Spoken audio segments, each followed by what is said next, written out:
Yevroittifoq, Yevrosoyuz yoki Yevrounion. Menimcha bu tashkilot haqida hammamiz ko'p eshitganmiz.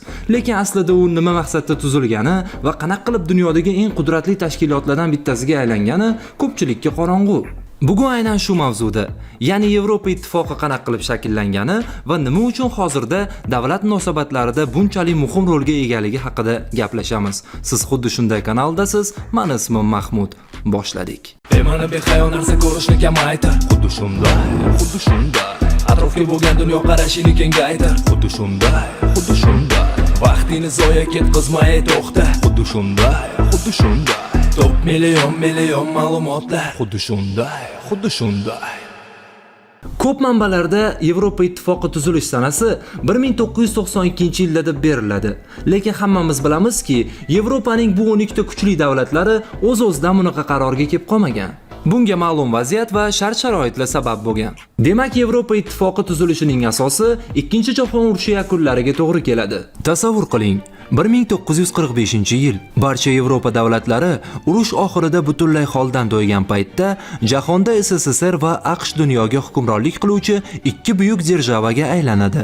SSSR Sharqiy Yevropani, AQSh esa G'arbiy Yevropani nazorat qilib o'z homiyligiga oladi. Shunday sharoitda o'sha davrda dunyoning eng nufuzli siyosatchilaridan biri bo'lgan Buyuk Britaniya bosh vaziri Winston Cherchill Yevropani ochlik va yo'qchilikdan qutqarish uchun Yevropa Qo'shma Shtatlarini tuzish g'oyasini ilgari suradi. Bu g'oyaga ilk tashabbus 1950-yil Fransiya tashqi ishlar vaziri Shumandan chiqadi. U Fransiya va G'arbiy Germaniya o'rtasida metallurgiya, temir rudasi va ko'mir ishlab chiqarish sanoatlarini birlashtirishni taklif qiladi.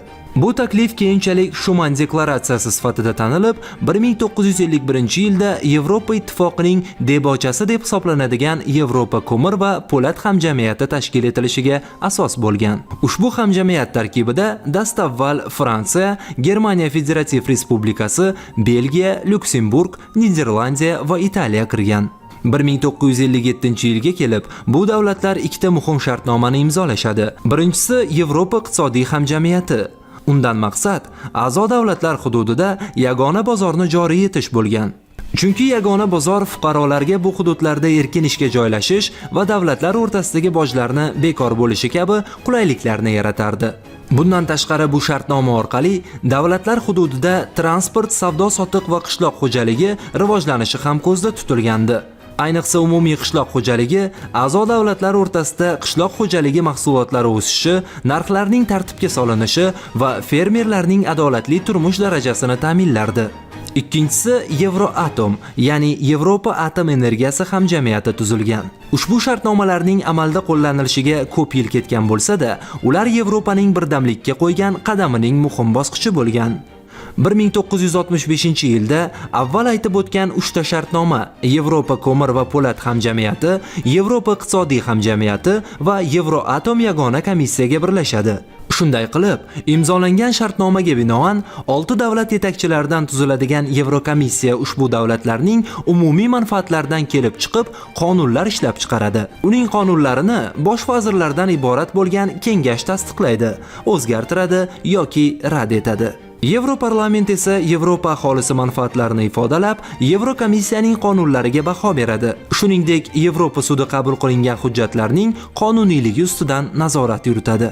1973-yil Buyuk Britaniya, Irlandiya va Daniya tashkilotga a'zo bo'lishadi. 1 yildan so'ng 1974-yilda tashkilot Yevropa kengashiga asos soladi. Unga ko'ra, a'zo davlatlar rahbarlari tashkilotning umumiy rivojlanish yo'nalishlarini belgilash maqsadida yiliga 3 marta yig'ilishga kelishib olishadi. 1979-yilga kelib, 1-marta Yevroparlament umum saylovlari o'tkaziladi. 1980-yilda Gretsiya, 1986-yilda Ispaniya va Portugaliya ham tashkilotga qo'shiladi. Shu yili yagona Yevropa g'oyasi bo'yicha hujjat qabul qilinadi. Unga muvofiq yagona bozor konsepsiyasi yanada takomillashtirilib, davlatlar o'rtasidagi integratsiya kuchaytiriladi.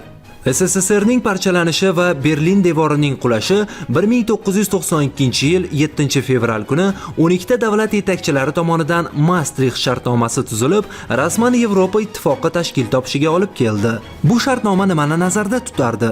Maastricht shartnomasi Yevropa ittifoqining iqtisodiy yuksalishi va keyinchalik umumiy valyuta joriy etilishiga qaratilgan edi. 1995-yil ittifoqqa Avstriya, Norvegiya va Finlyandiya ham qo'shiladi.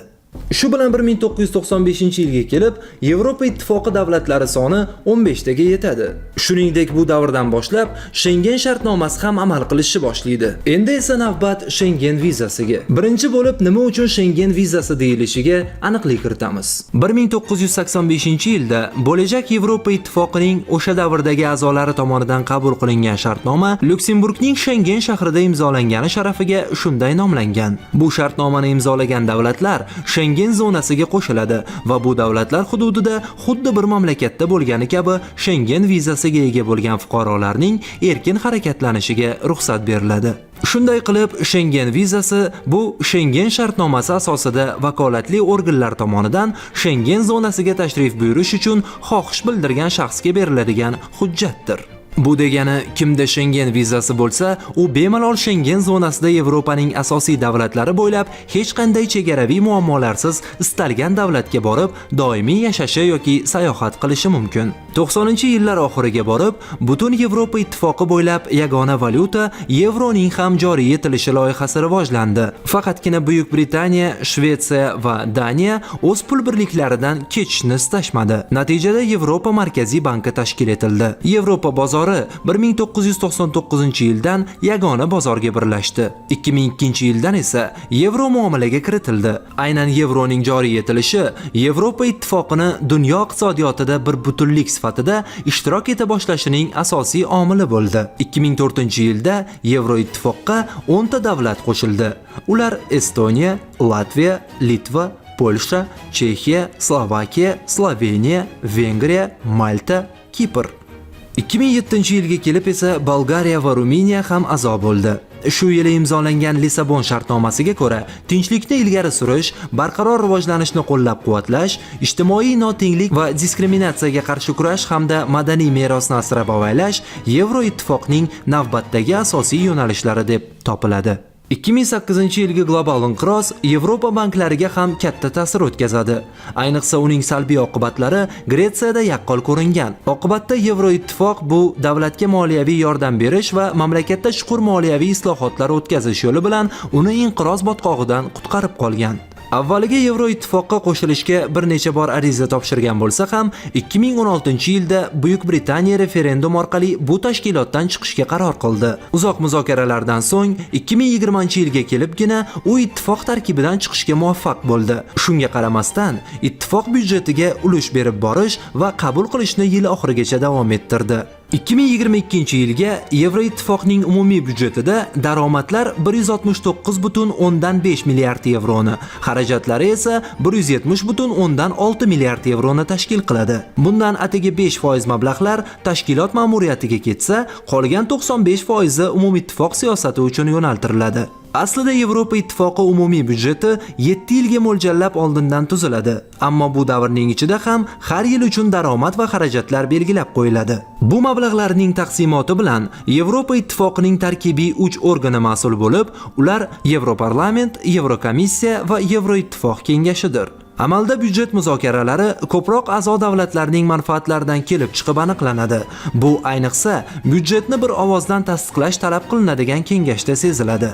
Byudjet Yevropa komissiyasi tomonidan taklif etilib, Yevropa parlamenti va kengash tomonidan ko'rib chiqiladi va tuzatiladi. Yillik byudjet oldindan rejalashtiriladi, lekin har bir shtatdan undiriladigan to'lovlarning yakuniy hisob-kitoblari faqat byudjet yilining oxirida amalga oshiriladi.